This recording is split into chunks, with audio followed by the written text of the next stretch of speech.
तो वहीं बीकानेर में स्वतंत्रता दिवस के मद्देनजर रेलवे स्टेशन पर सुरक्षा व्यवस्था को लेकर हाई अलर्ट रखा गया है। आरपीएफ और जीआरपी के जवान अधिकारी स्टेशन पर पूरी चौकसी बनाए हुए हैं। स्वतंत्रता दिवस पर कड़ी सुरक्षा देखने को मिल रही है।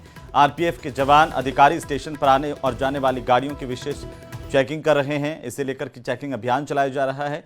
ये तस्वीरें देखिए, बीकानेर जंक्शन की तस्वीरें, जहां पर आरपीएफ के साथ बाकी जो सुरक्षाकर्मी हैं वो भी लगातार तैनात किए गए हैं और जीआरपी और आरपीएफ लगातार नजर बनाए हुए हैं। तलाशी अभियान चलाया जा रहा है। किसी भी संदिग्ध वस्तु की तुरंत तलाशी ली जा रही है।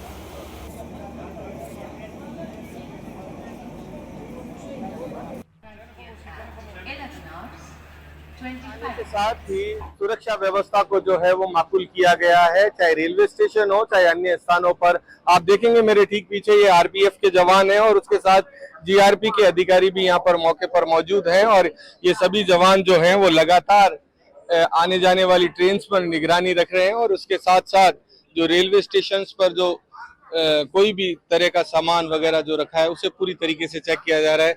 जी सुभाष जी, किस तरह की चेकिंग चल रही है? ये 15 अगस्त को देखते हुए चेकिंग की जा रही है, जिसमें आरपीएफ जीआरपी द्वारा मार्च पास्ट किया जा रहा है और सभी ट्रेनों को चेक किया जा रहा है कि इसमें कोई लावारिस वस्तु या कोई संदिग्ध व्यक्ति ना हो। इसके लिए स्टाफ को, पब्लिक को, सभी को जागरूक किया जा रहा है। जो किस तरीके से आप लोग चेक कर रहे हैं? पूरी ट्रेन जो है या सामान है, किस तरीके से आप चेक करते हैं? ये यात्रियों के सामान को हम जो है HHMD द्वारा चेक कर रहे हैं, जिससे कोई भी विस्फोटक सामग्री हो तो हमें पता चल सके और यात्रियों की जान माल का सुरक्षा व्यवस्था हो सके। यात्रियों को भी इस संबंध में सावचेत किया जा रहा है कि भाई कोई भी इस तरह की गतिविधि दिखाई दे, कोई आपको सामान संदिग्ध नजर आए तो उसकी तुरंत सूचना करें। हेल्पलाइन नंबर पर भी आप दे सकते हैं। तो इसमें काफी लोगों में एक जागरूकता भी आती है। देखिए, विशेष रूप से ये गश्त की जा रही है और पूरी तरीके से जवान और अधिकारी जो हैं वो पूरे रेलवे स्टेशन के चप्पे चप्पे पर निगरानी रख रहे हैं ताकि किसी भी तरह की कोई अनहोनी घटना यहाँ ना हो। कोई संदिग्ध वस्तु है जिसे भी पूरी तरीके से तलाशा जा सके। बीकानेर से न्यूज़ 18 के लिए विक्रम जागरवाल। तो वहीं 16वीं राजस्थान विधानसभा के चौथे सत्र का आगाज 1 सितंबर से होने जा रहा है। विधानसभा के इस अधिवेशन के संबंध में राज्यपाल हरिभाऊ बागड़े ने अधिसूचना जारी की है। इसे लेकर विधानसभा अध्यक्ष वासुदेव देवनानी सर्वदलीय बैठक बुलाएंगे, जिससे सत्ता पक्ष और विपक्ष की तरफ से कोई भी गतिरोध सदन में नजर नहीं आए। सत्र के दौरान राज्य के विभिन्न महत्वपूर्ण विषयों, विधायी कार्यों, जनहित से जुड़े मुद्दों पर चर्चा की जाएगी। साथ ही प्रश्न, ध्यानाकर्षण प्रस्ताव, विशेष उल्लेख प्रस्ताव और स्थगन प्रस्ताव जैसे संसदीय कार्य संपादित भी होंगे। विपक्ष कई मुद्दों को उठाएगा और जिनमें प्रदेश की कानून व्यवस्था से लगा करके जोजरी नदी का मुद्दा हो या फिर अन्य जो मुद्दे हैं, पेपर लीक, इस पर भी सदन में जमकर बहस देखने को मिल सकती है। उधर राजस्थान में बीजेपी कांग्रेस के बीच प्रचारक बनाम विचारक को लेकर सियासी बहस शुरू हो गई। कांग्रेस सेवा दल ने प्रशिक्षण शिविरों में प्रचारक नहीं विचारक तैयार करने का ऐलान किया। कांग्रेस सेवा दल का यह कहना है कि प्रचारक तो स्वार्थी होते हैं। वहीं बीजेपी ने इस बयान पर पलटवार करते हुए कहा कि वो क्या जाने प्रचारक क्या होते हैं। आप भी देखिए।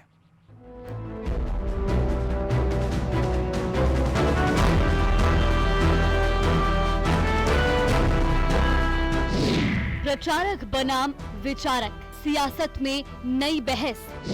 कांग्रेस सेवा दल के बयान पर बीजेपी का पलटवार। बीजेपी बोली, वो क्या जाने क्या होते हैं प्रचारक।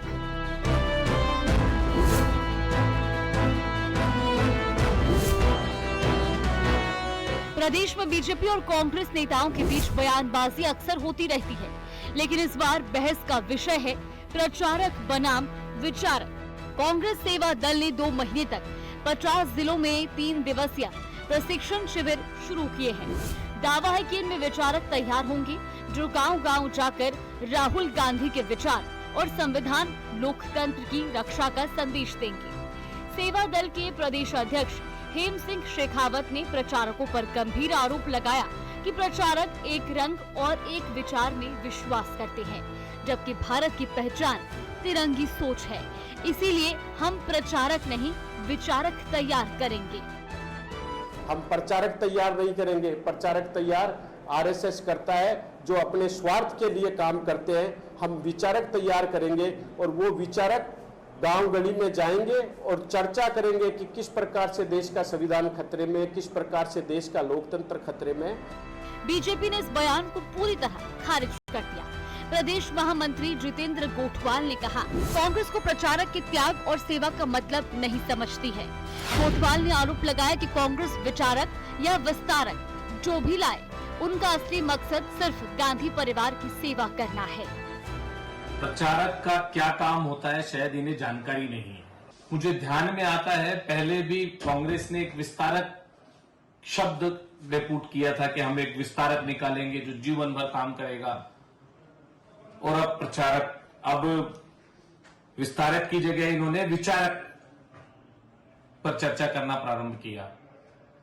मुझे लगता है कि एक प्रचारक क्या त्याग करता है, कितनी तपस्या करता है, कितना बलिदान देता है, इसके बारे में जिस दिन इन्हें समझ आ जाएगा तो मुझे लगता है ये इन शब्दों से और इस योजनाओं की तुलना करना बंद कर देंगे। असल में कांग्रेस और भाजपा की कार्यप्रणाली और संगठन में बड़ा अंतर नजर आता है।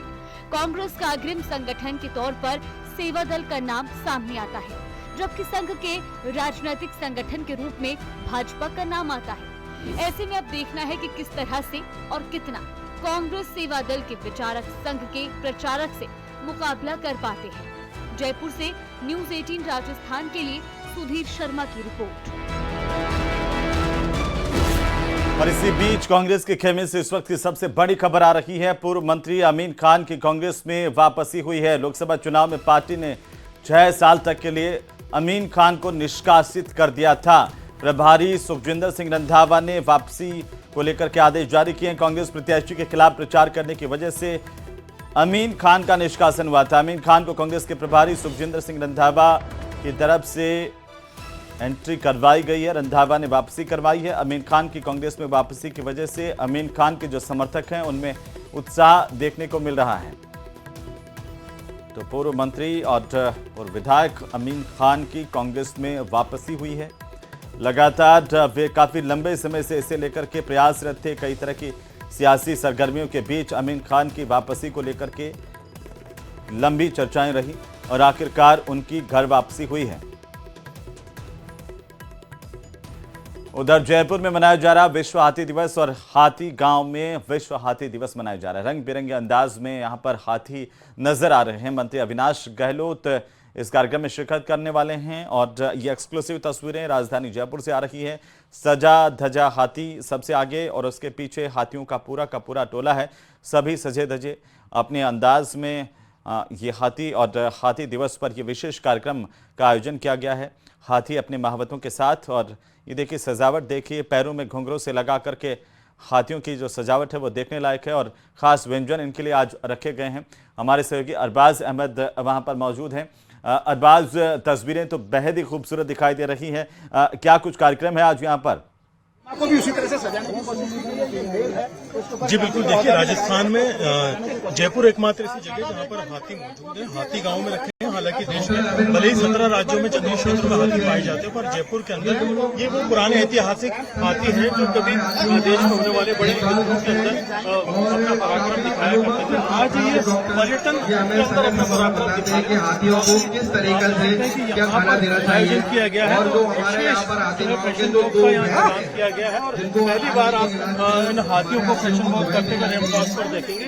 खास आयोजन किया गया है यहाँ पर। खास जो हाथियों की सेहत के हिसाब से प्रदर्शित किया जा रहा है ताकि हाथियों की अच्छी सेहत का संदेश दिया जा सके, आगे तक पहुँचाया जा सके। जिस तरह से बरसों से कई सदियों से हाथी रहता है, उन तमाम हाथियों को यहाँ रखने के बाद में आज अलग ही तरह का ये अनोखा कार्यक्रम किया गया। आप देखेंगे कि यहाँ पर हाथी मालिक मौजूद है, पर्यटक यहाँ पर आए, तमाम लोग यहाँ आकर के ये नजारा देख रहे हैं कि जो हाथी समिति के मालिक जो महावत है वो हमारे साथ में मौजूद है। क्या तैयारी है? आज आपने विशेष कार्यक्रम रखा है हाथी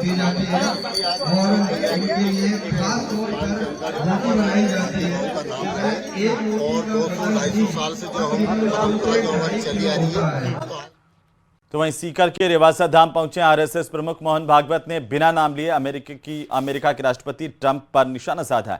मोहन भागवत ने अपने संबोधन के दौरान ये कहा कि विश्व में बड़ी ताकतें होते हुए भी भारत अपनी अलग पहचान बना रहा है। भारत के स्वतंत्र होने के बाद लोगों ने भविष्यवाणी की थी कि यहाँ पर प्रजातंत्र नहीं सकता, लेकिन आज प्रजातंत्र के मामले में सारी दुनिया से आगे है।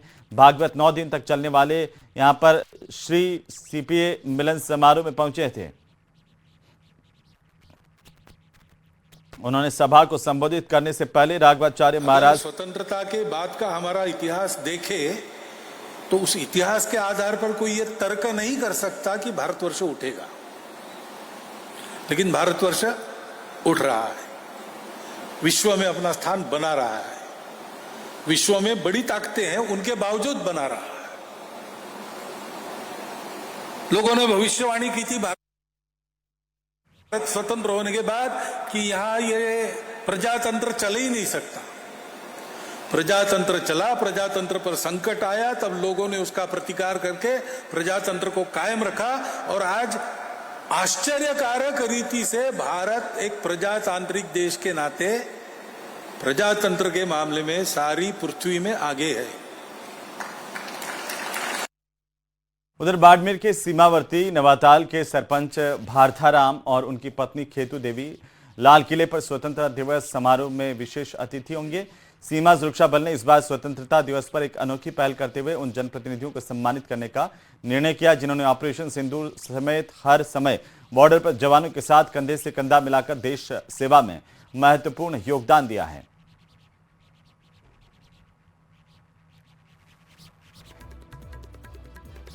पंचायत से हूँ, हमारे बाड़मेर जिले से, और हमें 15 अगस्त को दिल्ली से निमंत्रण मिला है प्रधानमंत्री नरेंद्र मोदी जी का, जो हमें वहाँ पे महिलाओं को भी साथ में बुलाया है।